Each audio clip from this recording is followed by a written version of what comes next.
ഖിയാമത്തിന്റെ അടയാളങ്ങളിൽ ചെറുതെല്ലാം കഴിഞ്ഞുകൊണ്ടിരിക്കുന്നു. ഇനിയിപ്പോ പ്രധാനപ്പെട്ട വലിയ അടയാളം വരാനിരിക്കുന്ന 10 അടയാളങ്ങളെ കോർത്ത് കാണിക്കുന്ന ഇമാം മഹ്ദി റളിയല്ലാഹു അൻഹു വരാൻ അടുത്തിരിക്കുന്നു. ഇമാം മഹ്ദി റളിയല്ലാഹു അൻഹു വന്നു കഴിഞ്ഞാൽ ഇസ്ലാമിന് ഇസ്സത്താണ്, മുസ്ലിമീങ്ങൾക്ക് അന്തസ്. അള്ളാഹുവിന്റെ റസൂല് പറഞ്ഞു, ഇമാം മഹ്ദി വരുന്നതിനു മുമ്പ് ഭൂമി മുഴുവനും അക്രമങ്ങൾ കൊണ്ട് നിറയും. റസൂലുള്ളാഹി സ്വല്ലല്ലാഹു അലൈഹി വസല്ലം പറഞ്ഞു, അൽ മഹ്ദിയു മിന്നാ, ഇമാം മഹ്ദി അഹ്ലു ബൈത്തിൽപ്പെട്ടവരാണ്. യംലഉൽ അർള ഖിസ്തൻ വഅദ്ലാ, ഭൂമി മുഴുവനും നീതി കൊണ്ട് നിറയ്ക്കും. കമാ മുലിഅതു ളുൽമൻ വജൗറാ, ഭൂമിയിൽ അക്രമവും അരാജകത്വവും നിറയ്ക്കപ്പെട്ടു കഴിഞ്ഞ് അജ്ലൽ ജബ്ഹ അഖ്നൽ അൻഫ്, നെറ്റി വീതി കൂടിയ ആളാണ്, മൂക്ക് വളഞ്ഞു കൂർത്ത വെളുത്ത സുന്ദരനാണ്, സുറുമയിടപ്പെട്ട കണ്ണുകളാണുള്ളത്, മെലിഞ്ഞയാളുമാണ്. ഒരുപാട് ലക്ഷണങ്ങൾ പറയുന്ന ഹദീസുണ്ട്. ഇമാം മഹദിയുടെ കാലത്ത് ജീവിക്കാൻ അള്ളാഹു തൗഫീഖ് ചെയ്യട്ടെ. ഞാൻ ഒരു സ്ഥലത്ത് ദുആ ചെയ്തപ്പോ ഒരാൾ ആമീൻ പറഞ്ഞില്ല, ഒരു ചെറുപ്പക്കാരനാ. ഞാൻ നീ എന്താ ആമീൻ പറയാഞ്ഞത്? പൊന്നുസ്താദെ, ഇമാം മഹദി വന്നാൽ ദജ്ജാല് വരും, ദജ്ജാല് വന്നാൽ പിന്നെ കൊല്ലാൻ ഈസാ നബി വരണം, ഇതൊന്നും കാണാനുള്ള തൊലിക്കട്ടി എനിക്കില്ല. അങ്ങനെയുണ്ട്. പേടിച്ച് ഒരു പേടിക്കുന്ന സാധനം അല്ലേ? നിങ്ങൾക്ക് പറയാം, ഇമാം മഹദി വരുന്നതിന് മുമ്പ് 3 പശ്ചാത്തലം ഉണ്ടാകണം, 3 കാരണങ്ങൾ ഉണ്ടാകണം. അതുണ്ടായിട്ടേ ഇമാം മഹദി വരൂ. ഇമാം മുസ്ലിം ഉദ്ധരിക്കുന്ന ഹദീസിൽ കാണാം, അള്ളാഹുവിന്റെ റസൂല് പറഞ്ഞു, ലാ തഖൂമു സ്സാഅ, ഖിയാമത്ത് സംഭവിക്കുകയില്ല. ഹത്താ, മുത്തുനബി പറയുകയാണ്, യൂപ്രട്ടീസ് നദി ഹത്താ യഹ്സിറൽ ഫുറാത്തു അൻ ജബലിൻ മിൻ ദഹബ്, സ്വർണത്തിന്റെ ഒരു പർവ്വതത്തെ പുറത്ത് കാണിക്കുന്നത് വരെ. ഫമൻ ഹളറഹു ഫലാ യഅഖുദു മിൻഹു ശൈആ, ആരവിടെ എത്തിയാലും ആ സ്വർണത്തിന്റെ മലയിൽ നിന്ന് ഒന്നുപോലും എടുത്തു പോകരുത്. യുഖ്തലു മിൻ കുല്ലി മിഅത്തിൻ 99, 100ൽ 99 പേരും കൊല്ലപ്പെടും. ഫുറാത്ത് എന്ന് പറയുന്ന ഒരു നദിയുണ്ട്, യൂപ്രട്ടീസ്. അതിലെ വെള്ളത്തിന്റെ ഒഴുക്ക്, നീര് കുറഞ്ഞു വരികയാ. അപ്പോ അത് സ്വർണത്തിന്റെ ഒരു മല അങ്ങോട്ട് പുറത്തേക്ക് കാണിക്കും. അത് ഇമാം മഹദി വരുന്നതിന് മുമ്പ് നടക്കണം. ഇതൊന്നാമത്തെ അടയാളമാണ്. രണ്ടാമത്തെ അടയാളം, അല്ലാഹുവിന്റെ റസൂല് പറഞ്ഞു, സതുസാലിഹൂന റൂമ സുൽഹൻ ആമിനാ വതഗ്സൂന അൻതും വഹും അദുവ്വൻ മിൻ വറാഇഹിം വഫീ റിവായത്തിൻ അദുവ്വൻ മിൻ വറാഇകും, നിങ്ങളും പാശ്ചാത്യരും ക്രിസ്ത്യാനികളും കൂടി ഒരുമിച്ച് ഒരു മസ്ലഹത്ത് നടത്തും, ഒരു സന്ധി. നിങ്ങള് ഇസ്ലാമിക രാജ്യങ്ങളും പാശ്ചാത്യ ക്രൈസ്തവരും കൂടി ഒരു സന്ധി നടത്തും. എന്നിട്ട് നിങ്ങളും അവരും ഒരുമിച്ച് ഒരു പൊതുശത്രുവിനോട് യുദ്ധം ചെയ്യും. അവരുടെ പിന്നിലുള്ള, ഒരു റിവായത്തിൽ നിങ്ങളുടെ പിന്നിലുള്ള, അവരുടെ പിന്നിലുള്ള, നിങ്ങളുടെ പിന്നിലുള്ള, ഇനി വീട്ടിൽ പോയിട്ട് ഗ്ലോബ് എടുത്തിട്ട് നോക്കുക. അവരുടെ പിന്നിലുള്ള, പാശ്ചാത്യരുടെ പിന്നിലുള്ള, നിങ്ങളുടെ പിന്നിലുള്ള ഒരു ശത്രു. അതാരായിരിക്കും ഇസ്മായിൽ ഉസ്താദെ? ഉസ്താദ് ഓവറാൻ ചിന്തിച്ചത് മനസ്സിലായി. ആരായിരിക്കും? ചൈനയോ ഇറാനോ? എനിക്ക് ഇപ്പൊ തോന്നുന്നു അമേരിക്ക ആയിട്ടാ. അവരുടെ പിന്നില്, നിങ്ങളുടെ പിന്നില്, അതാരാ അവിടെ ഉള്ളത്? ആരോ ഉസ്താദ്? അല്ല, അമേരിക്ക അല്ലേ? സാധ്യതയാണ്. അള്ളാഹുവിന്റെ റസൂല് വ്യക്തമാക്കിയിട്ടില്ല ആരാണ് ആ ശത്രു. യുദ്ധം ചെയ്യും. ആര് ജയിക്കും? മുസ്ലിങ്ങളും ക്രിസ്ത്യാനികളും ആ യുദ്ധത്തിൽ ജയിക്കും. وتسلمون وتغنمون وتنزلون بمرج ذي طلول, പച്ച പുല്ല് പിടിച്ചു കിടക്കുന്ന സ്ഥലത്ത് വന്ന് നിങ്ങൾ വിശ്രമിക്കും. നിങ്ങൾ ഗനീമത്ത് വാരിക്കൂട്ടും. നിങ്ങളും പാശ്ചാത്യരും യുദ്ധത്തിൽ വിജയിക്കുമ്പോൾ ഫയഖൂമു ഇലൈഹി റജുലും മിൻ അഹ്ലിൻ നസ്രാനിയ, ക്രിസ്ത്യാനികളിൽപ്പെട്ട ഒരു ജുന്തി, ഒരു പട്ടാളക്കാരൻ എഴുന്നേക്കും. യർഫഉ സ്വലീബ്, കുരിശ് ഉയർത്തിപ്പിടിച്ചിട്ട് പറയും, അലാ ഗലബ സ്വലീബ്, ഇന്നത്തെ യുദ്ധത്തിൽ വിജയിച്ചത് ക്രിസ്ത്യാനികളാണെന്ന് പറയുമ്പോൾ മുസ്ലിമീങ്ങളിൽപ്പെട്ട ഒരു പട്ടാളക്കാരൻ എഴുന്നേൽക്കും. ഫയഖ്തുലു, അയാളെ കൊന്നുകളയും. ഇങ്ങനെ ഒരു അവിവേകം മുസ്ലിങ്ങളുടെ ഭാഗത്തു നിന്നുണ്ടാവും. ഇപ്പൊ എതുക്കൂന്നും റിവായത്തിലുണ്ട്, പുരുഷനെ ഓടിച്ചു കളയും, അയാളെ കൊല്ലും. അവർ പറഞ്ഞത് അത്ര മോശമല്ലേ? എല്ലാരും കൂടെ യുദ്ധം ചെയ്തിട്ട് ജയിച്ചത് ഞങ്ങൾ ഒറ്റയ്ക്കാന്ന് പറഞ്ഞാൽ പറ്റുമോ? അപ്പൊ എന്ത് സംഭവിക്കും? മുത്തുനബി പറയുകയാണ് സല്ലല്ലാഹു അലൈഹി വസല്ലം, ഫഹീനഇദിൻ തഗ്ദിറുർ റൂം, റോമക്കാർ ഈ സുൽഹ്, ഈ സന്ധി പൊളിച്ചിട്ട് അവരുടെ നാട്ടിലേക്ക് പോകും. വതജ്മഊൻ വതഅതൂനകും, അവര് ചെന്നിട്ട് പട്ടാളക്കാരെ ഒരുമിച്ച് കൂട്ടും, നിങ്ങളുടെ അടുത്തേക്ക് അവര് വരും. എത്ര കാലം കഴിഞ്ഞ് വരും? അവരെ കതിരി ഹംലിൽ ഒരു പെണ്ണ് ഗർഭം ധരിക്കുന്ന സമയം 9 മാസം കഴിഞ്ഞ് നിങ്ങളുടെ അടുത്തേക്ക് വരും. കണ്ടോ, അള്ളാഹുവിന്റെ റസൂലിന്റെ കണക്കേ. അത് വഹി കൊണ്ട് പറയുന്നതല്ലേ മുത്തുനബി? തെറ്റുവോ? ഇല്ലല്ലോ. ഒമാ എന്തിക്കോ അനിൽ ഹവ, സ്വന്തം ഇഷ്ടപ്രകാരം നബി മൊഴിയാറില്ലല്ലോ. വയഅതൂനകും തഹത 80 ഗായ തഹത കുല്ലി ഗായത്തിൻ 12,000 80 കമാൻഡർമാരുടെ പിന്നിൽ പാശ്ചാത്യർ നിങ്ങളുടെ അടുത്തേക്ക് വരും. ഓരോ കമാൻഡറുടെ പിന്നിലുമുണ്ട് 12,000 12,000 മിലിറ്ററി പട്ടാളം. കണ്ടോ, പാശ്ചാത്യർ നിങ്ങളുടെ അടുത്തേക്ക് വരും 80 കൊടികളുടെ പിന്നിൽ, ഓരോ കമാൻഡറുടെ പിന്നിലും 12,000 പട്ടാളം. 4ാം ക്ലാസ്സിൽ വെച്ച് സ്കൂൾ വിദ്യാഭ്യാസം അവസാനിപ്പിക്കാത്ത 10ാം ക്ലാസ് വരെ കൊണ്ടുപോയവർക്ക് ആ കണക്ക് കൂട്ടാൻ പറ്റും. 9,60,000 പട്ടാളം. ഇനി ഒരു സ്വലാത്തിയല്ല അള്ളാഹുവിന്റെ റസൂൽ, ആ സ്വലാത്ത് ഒരു സ്വലാത്തായിരിക്കണം, അല്ലേ? സ്വല്ലല്ലാഹു അലാ മുഹമ്മദ് സ്വല്ലല്ലാഹു അലൈഹി വസല്ലം. 9,60,000 പാശ്ചാത്യൻ പട്ടാളം നിങ്ങളുടെ അടുത്തേക്ക് വരും. എവിടെയാണ് അവര് വരുന്നത്? അവര് വന്നിട്ട് യുദ്ധം ചെയ്യുമോ? എത്ര ദിവസം യുദ്ധം ചെയ്യും? മുസ്ലിം പട്ടാള ക്യാമ്പ് എവിടെയാണ്? എല്ലാം ഹദീസിന്റെ താളുകളിലുണ്ട്. ആ യുദ്ധത്തിന്റെ പേരാണ് മൽഹമത്തുൽ കുബ്ര. ഇമാം മുസ്ലിം, ബുഖാരി, മിഷ്കാത്ത് ഒക്കെ ഉണ്ട്. ആ ഹദീസിന്റെ ഗ്രന്ഥങ്ങളിലൊക്കെ ഈ 3ാം ലോക മഹായുദ്ധത്തെ പറ്റി മൽഹമത്തുൽ കുബ്ര എന്നാ പറയുന്നത്. ഒരു വലിയ യുദ്ധം വരാനുണ്ട്. ആ യുദ്ധത്തെ പറ്റി കൂടുതൽ അറിവില്ലാത്തതും മുസ്ലിങ്ങൾക്ക് തന്നെയാണ്. ക്രിസ്ത്യാനികൾക്കും അറിയാം, ജൂതന്മാർക്കും അറിയാം. ക്രിസ്ത്യൻ കുട്ടികൾ പറയും, ഓ ജീസസ് കം, യേശുവെ വന്നാലു. കണ്ടോ, ഈസാ നബി വരാനെടുത്തു. ഈസാ നബി വരണമെങ്കിൽ ദജ്ജാൽ വരാനെടുത്തു, അല്ലെ? ദജ്ജാൽ വരുന്നത് എപ്പോഴാ? ഇമാം മഹദിയുടെ ലാസ്റ്റ് സമയത്താണ്. ഇമാം മഹദിയും ഈസാ നബിയും ഒന്നിച്ച് കുറച്ചു കാലം താമസിക്കും. ഈസാ നബി ഭരിക്കുന്ന സമയത്ത് ഇമാം മഹദി വഫാത്താകും, ബൈത്തുൽ മുഖദ്ദസിൽ ഖബറടക്കും. ഈസാ നബി വന്നു കഴിഞ്ഞ് കല്യാണം കഴിക്കും, 2 ആൺകുട്ടികൾ ഉണ്ടാവും, മുഹമ്മദ്, മൂസ എന്ന് പേരിടും. എല്ലാം ഹബീബായ റസൂലുള്ളാഹി നമുക്ക് പറഞ്ഞു തന്നു സഹോദരങ്ങളെ, നമുക്ക് പറഞ്ഞു തന്നു. ആമിന ബീവിയുടെ മുത്തുമോൻ മുഹമ്മദ് മുസ്തഫ. മുത്തുനബി പറഞ്ഞു, ലാ തഖൂമു സ്സാഅതു ഹത്താ യൻസിലർ റൂമു ബിദാബികിൻ ഔ ബിൽ അഅമാക്. സഹീഹായ ഹദീസാണ്. പാശ്ചാത്യൻ പട്ടാളം ദാബികിലോ അഅമാകിലോ ഇറങ്ങാതെ ലോകം അവസാനിക്കുകയില്ല. ഫുസ്താത്തുൽ മുസ്ലിമീന യൗമൽ മൽഹമത്തിൽ കുബ്റാ ബി അർളിൻ യുഖാലു ലഹാ അൽ ഗൂത.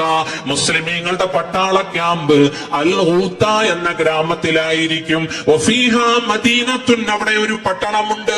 യുഖാലു ലഹാ ദിമഷ്കു, ആ വലിയ പട്ടണത്തിന്റെ പേര് ഡമാസ്കസ് എന്നാണ്. ഡമാസ്കസിനടുത്ത് അൽ ഗൂത്ത എന്ന ഗ്രാമത്തിൽ മുസ്ലിം പട്ടാളത്തിന്റെ ക്യാമ്പും ഉണ്ടാവും.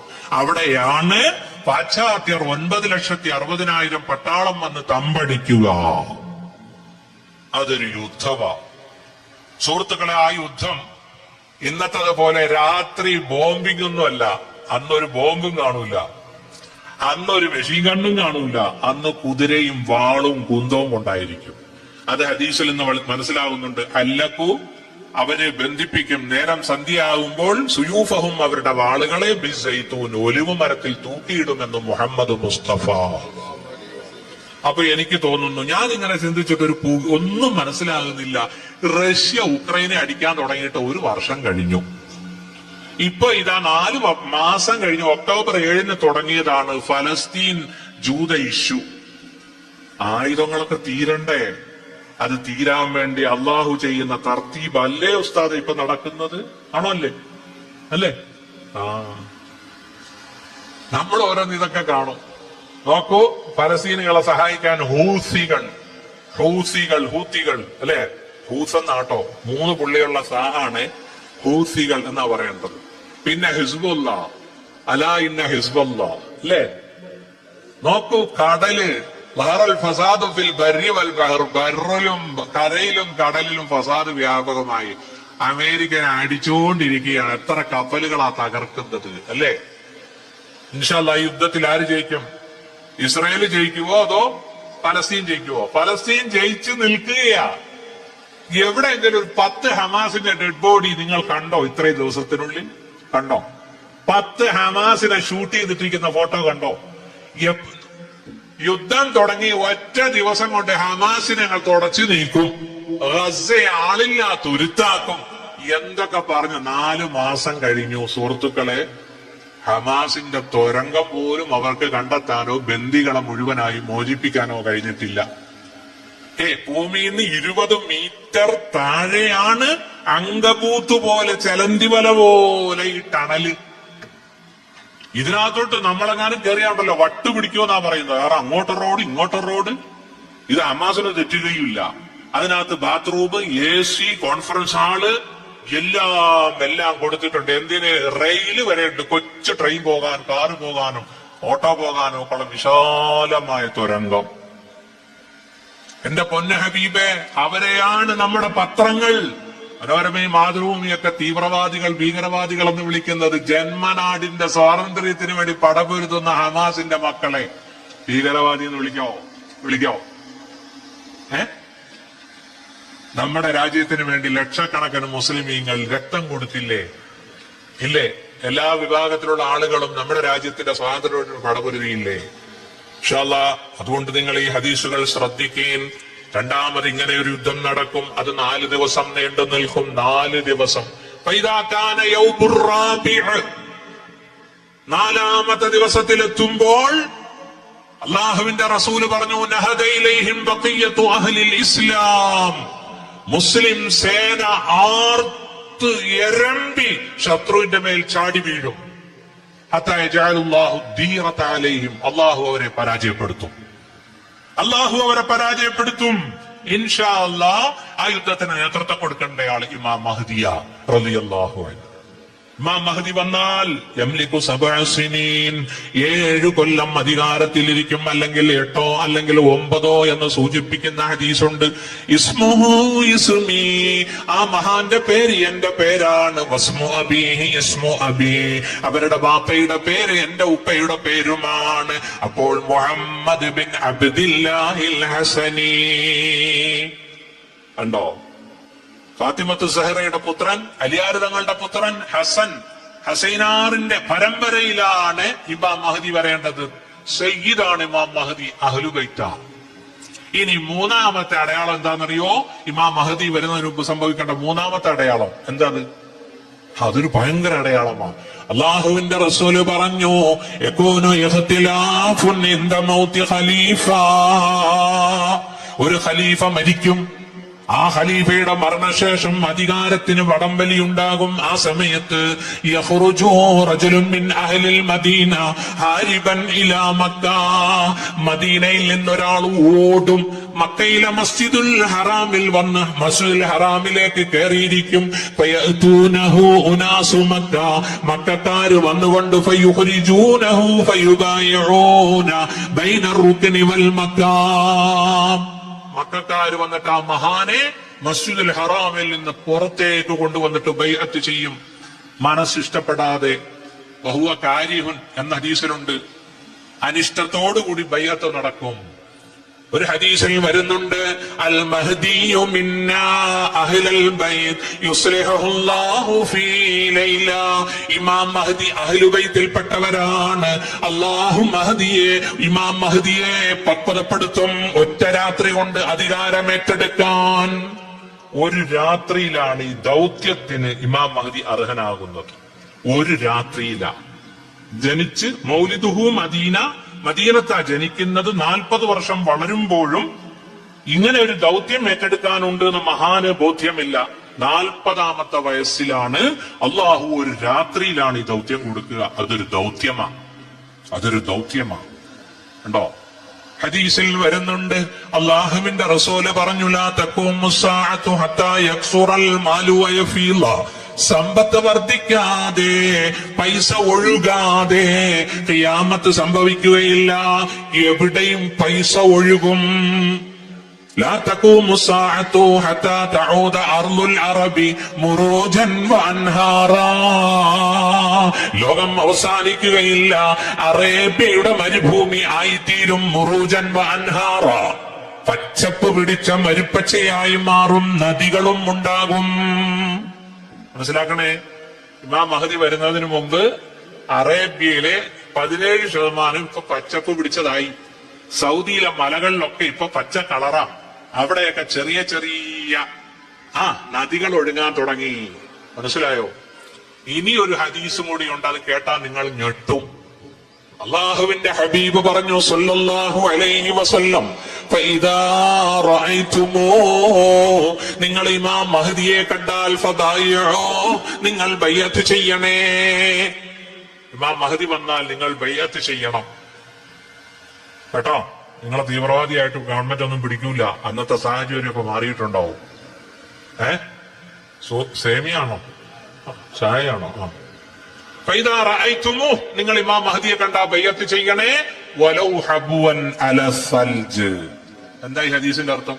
ഉസ്താദ്മാര് പറയട്ടെ. വലൗ ഹബുവൻ അല സൽജ്, മഞ്ഞിന്റെ മുകളിലൂടെ മുട്ടിലെടഞ്ഞെങ്കിലും. നോക്കൂ, ഇമാം മഹദി വരേണ്ട സ്ഥലങ്ങളൊക്കെ ഇപ്പം മഞ്ഞുകട്ട പിടിച്ച് കിടക്കുകയാ മലകളിൽ. ഈ അടുത്ത് എല്ലാ ചാനലും അത് കാണിച്ചു. കണ്ടോ? ഇമാം മഹദി വരാറാവുമ്പോ ആദ്യം സ്വീകരിക്കേണ്ടവര് മഞ്ഞുകട്ടയുടെ മുകളിലൂടെ പോയി ബൈഅത്ത് ചെയ്യുന്നത് നമുക്ക് കാണാം ഇൻഷാ അല്ലാഹ്. കാലാവസ്ഥ പോലും അതിന് അല്ലാഹു അനുകൂലമാക്കിക്കൊണ്ടിരിക്കുകയാ. പ്രിയപ്പെട്ട സഹോദരന്മാരെ, ഇനി മറ്റൊരു റിവായത്തിൽ അള്ളാഹുവിന്റെ റസൂല് പറഞ്ഞു, യഖ്തതിലു ഇൻദ കൻസികും സലാസ. ശ്രദ്ധിക്കണേ, ഈ ഹദീസ് ശ്രദ്ധിക്കണം. യഖ്തതിലു ഇൻദ കൻസികും, നിങ്ങളുടെ നിധിയുടെ അടുക്കൽ യുദ്ധം ചെയ്യും. സലാസത്തുൻ, 3 പേര്.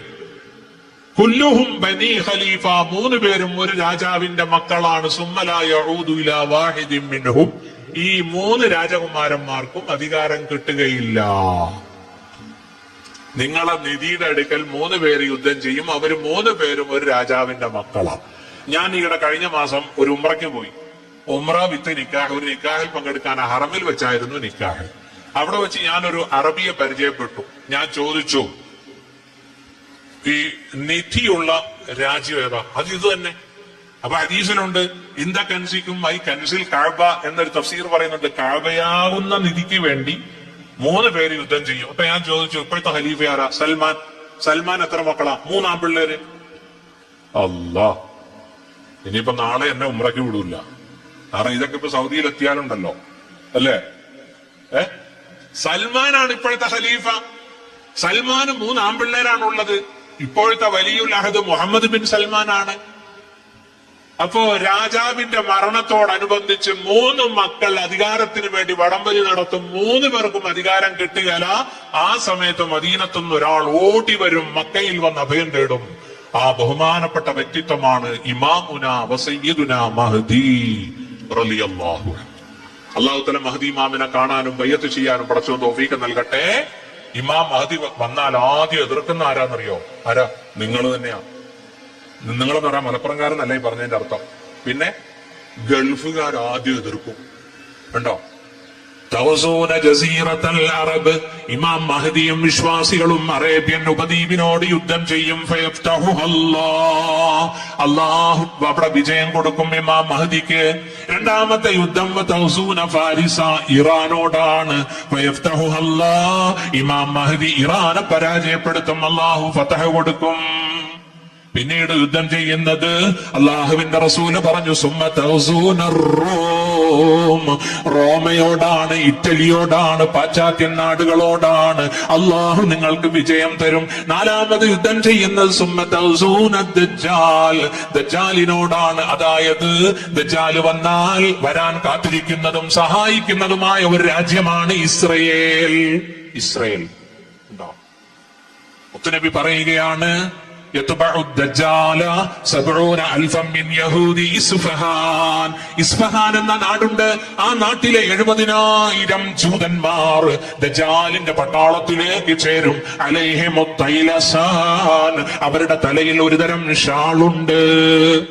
ഈ ഷാളല്ല, ജൂതന്മാരുടെ ഷാള് കാണണമെങ്കിൽ ബൈത്തുൽ മുഖദ്ദസ് കാണാൻ പോയാൽ മതി. ഇപ്പൊ പോകണ്ട കേട്ടോ, ഇപ്പൊ യുദ്ധം നടക്കുകയാണ്, വിടൂല. ശാന്തമാകുമ്പോ പോയിക്കോളി. നമുക്കൊക്കെ പോകാൻ തൗഫീഖ് കിട്ടുന്നത് എന്തുകൊണ്ടാണെന്നറിയോ? നരസിംഹറാവു പ്രധാനമന്ത്രി ആയതുകൊണ്ടാ. ആ ചങ്ങാതി ഇസ്രായേലുമായിട്ട് ഡിപ്ലോമാറ്റിക് ബന്ധം സ്ഥാപിച്ചത് കൊണ്ടാ. സൗദിക്ക് അബ്ദുറഹ്മാൻ സുദൈസിക്കൊന്നും അങ്ങോട്ട് പോകാൻ പറ്റിയിട്ടില്ല ഇതുവരെ. ആ മനസ്സിലായില്ലേ? അതുകൊണ്ട് നരസിംഹറാവിന് വേണ്ടി ദുആ ചെയ്യണമെന്നോ? ഇസ്രായേലുമായി നയതന്ത്ര ബന്ധം സ്ഥാപിച്ച നരസിംഹറാവു, അതുകൊണ്ട് നമുക്കൊക്കെ ബൈത്തുൽ മുഖദ്ദസിൽ പോകാൻ പറ്റുന്നു, അതുകൊണ്ട് നരസിംഹറാവിന് ദുആ ചെയ്യണമെന്നാണോ? അല്ല. അതൊക്കെ അല്ലാഹു തആല സുൽത്താനുൽ ഹിന്ദിന്റെ ബർക്കത്ത്, ഖാജ അരീബ് നവാസിന്റെ ഒക്കെ ബർക്കത്ത് കൊണ്ട് നമ്മുടെ കയ്യിൽ 1,25,000 രൂപ ഉണ്ടെങ്കിൽ നമുക്കിന്ന് ഫലസ്തീനിൽ പോവാം, അല്ലേ? ഇൻഷാ അല്ലാഹ് നിങ്ങളൊക്കെ പോകണം. പോയാൽ മാത്രം പോരാ, നാട്ടുകാരെ ഒക്കെ നിങ്ങൾ കാട്ടിളക്കി കൊണ്ടുപോകണം. നമ്മുടെ ഹറമല്ലേ? അതെന്താ നമ്മുടെ മുസ്ലിയാക്കന്മാരൊന്നും ബൈത്തുൽ മുഖദ്ദസിന്റെ ഫളായിൽ പറയാത്തത്? 17 മാസം തിരിഞ്ഞു നിന്ന് നിസ്കരിച്ച ആദ്യത്തെ ഹറമാണ് നമ്മുടെ. അള്ളാഹുന്റെ റസൂലും സഹാബത്തും. മൈമുന ബീവി ചോദിച്ചു, അള്ളാഹുന്റെ റസൂലെ അഫ്തിനാ ഫീ ബൈത്തുൽ മുഖദ്ദസ്, ബൈത്തുൽ മുഖദ്ദസിന്റെ ചരിത്രം പറയൂ നബിയെ. ഫൈന്നഹു അർദുൽ മഹ്ശരി വൽ മൻശർ, അവിടെയാണ് മഹ്ശറ, അവിടെയാണ് മഹ്ശറ, അവിടെയാണ് ഉത്ഥാനം, എഴുന്നേക്കുന്നത് എല്ലാവരും. ഇൻഷാ അല്ലാഹ് അത് കാണണ്ടേ? ഞാനും വാപ്പയും എന്റെ നല്ല ബാധിയുണ്ട്. ഞങ്ങള് പിന്നെ ഇവിടെ നിന്ന് നെടുമ്പാശ്ശേരി നേരെ റിയാദിലെത്തി. റിയാദിൽ നിന്ന് അമ്മാനിലേക്ക് പറഞ്ഞു. അമ്മാൻ ജോർദാന്റെ തലസ്ഥാനമാണ്, നല്ല സ്ഥലമാട്ടോ അമ്മാൻ. അവിടെ ഒരു പോയി റെസ്റ്റ് എടുത്തു. അമീർ പറഞ്ഞു നമുക്ക് നാളെ രാവിലെ നമുക്ക് പിന്നെ മൂത്തത്തി യുദ്ധം നടന്ന സ്ഥലത്ത് പോവാം. അവിടെ നിന്ന് നമ്മൾ ഷുഐബ് നബിയുടെ കബറിൽ പോകും. 4 ദിവസം ജോർദാനി. അത് കഴിഞ്ഞ് ഞങ്ങള് ഇസ്രായേൽ വഴി, പിന്നെ ബൈ റോഡാ, ഇസ്രായേൽ വഴി ഈജിപ്തിലേക്ക് പോവുകയാണ്. അപ്പൊ അങ്ങനെ പോയി ഒരു പകലും മുഴുവനും AC ബസ്സിൽ യാത്ര ചെയ്യുക. വേറെ ഒന്നും അവിടെ ഇല്ല, വെറും മലകളും ഭൂമിയും. അപ്പൊ എന്റെ ഭാര്യ പറഞ്ഞു, കുറച്ചവനെ ഇവിടെയാണോ മഹ്ശറ എന്ന്. അത് പറഞ്ഞു കഴിഞ്ഞ് കുറച്ച് കഴിഞ്ഞ് കിതാബ് ആഴത്തിൽ നോക്കിയപ്പോഴാണ് ഇതേ റസൂലുള്ള പറയുന്നത് അവിടെയാണ് നിങ്ങളുടെ മഹ്ശറ എന്ന്. അപ്പൊ ഞാൻ ഭാര്യയോട് പറഞ്ഞു, നീ ഭയങ്കര സാധനം കേട്ടോ. നിങ്ങൾ പെണ്ണുങ്ങളെയൊന്നും അങ്ങനെ മോശക്കാരാക്കണ്ട. നമ്മുടെ പെണ്ണുങ്ങൾക്ക് ദീൻ വന്നാലുണ്ടല്ലോ, പിന്നെ അവർ അടുക്കളയിലും അവര് എപ്പോഴും ദിക്റിലായിരിക്കും. പിന്നെ ഒരു കാര്യമുണ്ട് കേട്ടോ, ഇത് മൂത്താ പിന്നെ നമുക്ക് കടിച്ചായും കിട്ടൂല, കഞ്ഞിയും കിട്ടൂല. ഞാൻ ഇവിടെ ഒരു വാതിന് പോകാൻ വേണ്ടി എനിക്ക് ആ ഭയങ്കര മടിയാനാണ്. തുണി കഴിയും തരുന്നതും അയ്യാൻ ഇട്ട് തരുന്നു നമ്മുടെ നല്ല ബാധ്യ. ഞാൻ അത് ചെയ്ത് കഴിഞ്ഞ് വാതിൽ കഴിഞ്ഞാൽ 500 രൂപ അവൾക്ക് കൊടുക്കുകയും ചെയ്യും കേട്ടോ. അത് പിടിക്കല്ലേ, ബാക്കി എല്ലാം പിടിച്ചു. അതിന്റെ ഭാര്യയ്ക്ക് വല്ലപ്പോഴും ഒരു 500 രൂപ കൊടുക്കുന്നതിന് അവർക്ക് എന്തെങ്കിലും ഗുളിയും ഇതിനൊക്കെ മേടിച്ച് ഓട്ടോറിക്ഷയൊക്കെ കൊടുക്കാമല്ലോ, അല്ലേ? കൊടുക്കണ്ടേ? പ്രിയപ്പെട്ട സഹോദരന്മാരെ, നമ്മുടെ ഭാര്യമാരിപ്പോ അടുക്കളയിൽ ഖുർആൻ ഓതുന്നു, ദിക്ർ ചൊല്ലുന്നു, സലാത്തി ചൊല്ലുന്നു. ഈയിടെ എന്റെ ഭാര്യ വല്ലാണ്ട് സലാത്തി ചൊല്ലുന്നു. ഞാൻ ചോദിച്ചു, എന്താണ്ടി നിനക്ക് പെട്ടെന്ന് തീരുമാനം? അല്ല, അപ്പുറത്തെ വീട്ടിൽ എന്റെ ഭാര്യ, എന്റെ അച്ഛന്റെ ഞങ്ങളുടെ മച്ചാന്ന് പറയും ഭർത്താവിന്, അച്ഛന്റെ അനിയത്തി ഹാഫിളത്ത, ആ കൊച്ചു എപ്പോഴും സലാത്തി ചൊല്ലുന്നു, മൊബൈൽ തുറന്നു വെച്ചുകൊണ്ട്. അത് കണ്ടിട്ട് ഇവിടെ വന്നിട്ട് ഇവളും സലാത്ത്. ഇൻഷാ അല്ലാഹ് സലാത്ത് വർദ്ധിപ്പിക്കാനുള്ള തൗഫീഖ് ചെയ്യട്ടെ. നമ്മുടെ സുന്നി പെണ്ണുങ്ങൾ മോശമൊന്നും അല്ല കേട്ടോ, നല്ല ദിക്ർ ചൊല്ലുന്നവരുണ്ട്. ഈയിടെ ഒരു പെണ്ണുങ്ങൾ അവ്വാബി നിസ്കരിക്കുന്നു. അപ്പൊ എന്നോട് ആളെന്ന് ചോദിച്ചു, അങ്ങനെ ഒരു നിസ്കാരം ഉണ്ട് അവ്വാബി? നമ്മൾ ഉണ്ടടാ, ഭാര്യ കഴിഞ്ഞ് 2-2-2 ഭാര്യന്റെ സുന്നത്ത് കൂടാതെ ഒരു 6 റക്അത്ത് നിസ്കരിക്കുന്നത് സലാത്തുൽ അവ്വാബീന. അതെന്താ? അത് നമ്മുടെ ഭാര്യ ഇപ്പൊ ചെയ്യുന്നുണ്ട്. എനിക്കൊന്നും അറിയില്ലല്ലോ. ഉസ്താദിനോട് ചോദിച്ചിട്ട് ഇൻഷാ അല്ലാഹ് നാളെ മുതൽ ഞാനും തുടങ്ങും. ഇൻഷാ അല്ലാഹ് തുടങ്ങാൻ അല്ലാഹു തൗഫീഖ് ചെയ്യട്ടെ. നമ്മൾ പണ്ഡിതന്മാരൊക്കെ മേടിക്കേണ്ട ഒരു കിതാബ മുകാശഫത്തുൽ ഖുലൂബ് ഇല അൽ മുഖർരിബു ഇല അല്ലാമിൽ ഖുലൂബ്, ഗസാലി ഇമാമിന്റെ കിതാബ. നല്ലൊരു കിതാബ. നമ്മുടെ മിൻഹാജുൽ ആബിദീൻ, ബിദായത്തുൽ ഹിദായ, പിന്നെ ഇഹ്യാ ഉലൂമുദ്ദീൻ ഒക്കെ പോലെ നല്ല കിതാബ്, ചെറിയ കിതാബ്. അതിനകത്ത് ഞാൻ ഒരു സംഭവം കണ്ടു. അസ്സലാത്തു അലയ്യ നൂറുൻ അല സിറാത്ത്. ഒരു ഹദീസാണ്, എനിക്ക് വേണ്ടി നിങ്ങൾ ചൊല്ലുന്ന സ്വലാത്ത് സിറാത്ത് പാലത്തിൽ പ്രകാശമാണ്. അതിന് താഴെ ഒരു സംഭവം പറയുന്നുണ്ട്. ഒരു മഹാൻ ഒരിക്കൽ അള്ളാഹുവിന്റെ റസൂലിനെ സ്വപ്നം കണ്ടു. സലാം പറഞ്ഞു. റസൂലുള്ളാഹി മൈൻഡ് ചെയ്തില്ല. അള്ളാഹുവിന്റെ റസൂലേ, അവിടെ നിന്നോട് കോപത്തിലാണോ ദേഷ്യത്തിലാണോ? ഞാൻ അങ്ങയുടെ ഉമ്മത്തിയല്ലേ? അങ്ങയുടെ സമുദായത്തെ ഉമ്മ മക്കളെ തിരിച്ചറിയും പോലെ അറിയുമെന്ന് ഞാൻ കേട്ടിട്ടുണ്ടല്ലോ. ശരിയാണ്, ഞാൻ എന്റെ സമുദായത്തെ തിരിച്ചറിയും, പക്ഷേ എനിക്ക് നിന്നെ മനസ്സിലായില്ല. നീ എന്നെ ഓർക്കാറില്ലല്ലോ സ്വലാത്ത് കൊണ്ട്, അതുകൊണ്ട് എനിക്ക് നിന്നെ മനസ്സിലാകുന്നില്ല. പിറ്റേന്ന് അദ്ദേഹം ഞെട്ടിയടിച്ചു. 100 സ്വലാത്ത് നഫ്സിനെ നിർബന്ധമാക്കി ചൊല്ലാൻ തുടങ്ങി. അതാ വരുന്നു 14-ാം രാവിന്റെ ശോഭയുള്ള റസൂലുള്ളാഹി പുഞ്ചിരിച്ചുകൊണ്ട് സ്വപ്നത്തിൽ വരുന്നു. അദ്ദേഹത്തെ പെട്ടെന്ന് തിരിച്ചറിഞ്ഞു. ഇൻഷാ അല്ലാഹ് എനിക്കും ഭയങ്കര മടിയാ സ്വലാത്തിയല്ല. എന്താണെന്നറിയില്ല, സ്വലാത്തിയല്ല മടിയാ. ഈ സംഭവം വായിച്ചു കഴിഞ്ഞപ്പോൾ എനിക്കും അല്ലാഹു ഇല്ലാതെ തോന്നുന്നു. ഞാനും ഇപ്പൊ കുറെ സ്വലാത്തി വരുന്നുണ്ട്. മനസ്സിലായില്ലേ? ഞാൻ ചൊല്ലാതെ ഇങ്ങോട്ട് ചൊല്ലാൻ പറയുന്നത് ശരിയാണോ? വായന്ന് മുത്തഴുതാണ്ടേ? ആണ്ടേ? ഇൻഷാ അല്ലാഹ് നിങ്ങൾ ഇവിടെ നടക്കുന്ന ആ സ്വലാത്തിന്റെ മജ്‌ലിസിൽ പങ്കെടുക്കണം. ഉമ്മ പെങ്ങന്മാരും എല്ലാവരും വരണം. ബഹുമാനപ്പെട്ട ലിയാഖത്ത് അലി പൂക്കോയ തങ്ങളുടെ മജ്‌ലിസിൽ നടക്കുന്ന സ്വലാത്ത് ഇൻഷാ അല്ലാഹ് നമ്മൾ നമുക്ക് വേണ്ടിയും നമ്മുടെ നാട്ടുകാർക്ക് വേണ്ടിയും ലോകർക്ക് വേണ്ടിയും ഫലസ്തീനികൾക്ക് വേണ്ടിയും വസക്കാർക്ക് വേണ്ടിയും ഒക്കെ ദുആ ചെയ്യുന്നുണ്ട്. അവിടെ അള്ളാഹു നമ്മുടെ ദുആ സ്വീകരിക്കട്ടെ. അതുകൊണ്ട് ഇൻഷാ അല്ലാഹ് നിർത്തുന്നു. ബഹുമാനപ്പെട്ട ഇമാം മഹ്ദി വന്നാൽ 9 മാസം യുദ്ധമാണ്, ഹർബ്, വാർ. ലോകത്തോട് യുദ്ധം ചെയ്യും. മിഡിൽ ഈസ്റ്റ്, യൂറോപ്പ്, ഇസ്രായേൽ, അത് കഴിഞ്ഞിട്ട് പിന്നെ ആരോടാ യുദ്ധം ചെയ്യുന്നത്? അല്ലാഹുവിന്റെ റസൂൽ പറഞ്ഞു, ലാ തഖൂമു സാഅതു ഹത്താ തുഖാതിലു ഖൂസൻ വകർമാന. ഖൂസിനോടും കർമാനിനോടും യുദ്ധം ചെയ്യാതെ ലോകം അവസാനിക്കുകയില്ല. സിറാറുൽ അയുൻ, ചെറിയ കണ്ണുള്ളവർ, ഹുമറൽ വുജൂഹും, മുഖത്ത് വല്ലാത്ത ചുവന്ന കളറാണ്. തീർന്നില്ല, കന്ന വുജൂഹഹും കൽ മജാനിൽ മുത്രക, അവരുടെ മുഖം അടിച്ചു പരത്തപ്പെട്ട പരിച പോലെയാണ്. അത് മംഗോളിയ, ചൈന, ജപ്പാൻ ഒക്കെയാണ്. അപ്പോ എല്ലാ രാജ്യവും ഇമാം മഹദിയോട് കടമ രേഖപ്പെടുത്തും, കലിമ ചൊല്ലി ഇസ്ലാമിലേക്ക് വരും ഇൻഷാ അല്ലാഹ്. അള്ളാഹുവിന്റെ റസൂൽ പറഞ്ഞ ഒരു ഹദീസ് കൂടി ഞാൻ പറയാൻ ആഗ്രഹിക്കുന്നു. തമീമുദ്ദാരി ഉദ്ധരിക്കുന്ന ഹദീസാണ്. അള്ളാഹുവിന്റെ മുത്തുനബി റസൂലുള്ളാഹി പറയുന്നത് ഞാൻ കേട്ടു, തീർച്ചയായിട്ടും ഈ ഇസ്ലാമിന്റെ സന്ദേശം രാവും പകലും എത്തുന്ന സ്ഥലത്തൊക്കെ ഇസ്ലാമിന്റെ മെസ്സേജ് എത്തും.